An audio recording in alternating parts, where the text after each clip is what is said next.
আপনিও কি 1 ঘন্টা ফোন ছাড়া থাকতে পারেন না? তাহলে এই ভিডিওটি আপনার জন্যই। আজকের এই ভিডিও দ্বারা আমি দেখাবো কিভাবে আপনি নতুনভাবে আপনাকে আবিষ্কার করবেন এবং ডিজিটাল ডিটক্স থেকে বিরত থাকবেন। 2025 সাল এসে আমরা আরও ইলেকট্রিক ডিভাইসে জড়িয়ে পড়েছি এবং উন্নতিকরণ হয়ে এআই এর মাধ্যমে আমরা আরও নতুন নতুন প্রযুক্তি জানতে পেরেছি, কিন্তু এই জানাটাই আপনার জন্য অনেক ক্ষতিকর। আপনি হয়তোবা এখন বুঝতেছেন না। এবং একটি গবেষণার মাধ্যমে বিশেষজ্ঞরা জানিয়েছে, একজন ব্যক্তি যখন 6 থেকে 8 ঘন্টা পর্যন্ত মোবাইলের ব্লু স্ক্রিনের দিকে তাকিয়ে থাকে তখন তার মস্তিষ্কে এক ধরনের হরমোন নিঃসরিত হয়। ডিজিটাল ডিটক্স থেকে বেরিয়ে আসার জন্য আমি 3টি বিজ্ঞানভিত্তিক গবেষণা আপনাদের সাথে শেয়ার করব।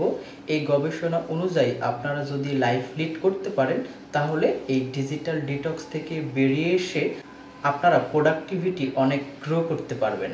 রুল অফ 1 আওয়ার: প্রতিদিন সকালে ঘুম থেকে উঠে অন্তত 1 ঘন্টা পর্যন্ত মোবাইল ছাড়া আপনাকে থাকতে হবে। শুধু মোবাইলই নয়, যে কোনো ইলেকট্রিক ডিভাইস থেকে দূরে থাকতে হবে। এই 1 ঘন্টায় আপনাকে বই পড়তে হবে এবং হালকা হাঁটাহাঁটি এবং ব্যায়াম করতে হবে। 2 নম্বর কৌশল: বিনা কারণে বারবার মোবাইল চেক করবেন না এবং নোটিফিকেশান অফ করে রাখবেন।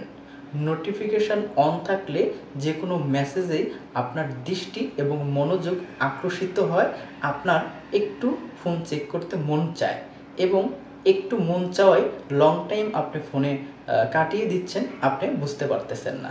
এবং 3য় নাম্বার, আপনি যেই অ্যাপসগুলো বেশি ব্যবহার করেন সেই অ্যাপসগুলো ডিলিট করে দিতে হবে এবং অ্যানালগ টেবিল ক্লকের সহযোগিতা নিতে হবে। অ্যানালগ টেবিল ক্লক আপনি প্রতিদিন রাত্রে একটি নির্দিষ্ট সময় সেট করে রাখবেন। সেই সময় আপনি ঘুমাইতে যাবেন এবং অবশ্যই কোনো ইলেকট্রিক ডিভাইস আশেপাশে রাখবেন না এবং রাত্রে ঘুমাইতে যাওয়ার আগে 1 গ্লাস মৃদু মৃদু গরম দুধের মধ্যে 1 চিমটি হলুদ মিশাবেন। ট্রিপ্টোফ্যান তৈরি হবে। ট্রিপ্টোফ্যান হলো ঘুমের হরমোন। এতে করে আপনার ঘুমটা অনেক সুন্দর হবে।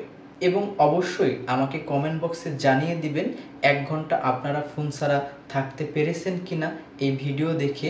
তাহলে বন্ধুরা, আজকে এখানেই বিদায় নিচ্ছি। আবারও দেখা হবে নতুন কোনো টপিকে, নতুন কোনো ভিডিওতে। ততক্ষণ সবাই ভালো থাকবেন, সুস্থ থাকবেন এবং আমার এই চ্যানেলটা চিকিৎসা রিলেটেড, সবাই সাবস্ক্রাইব করে পাশেই থাকবেন।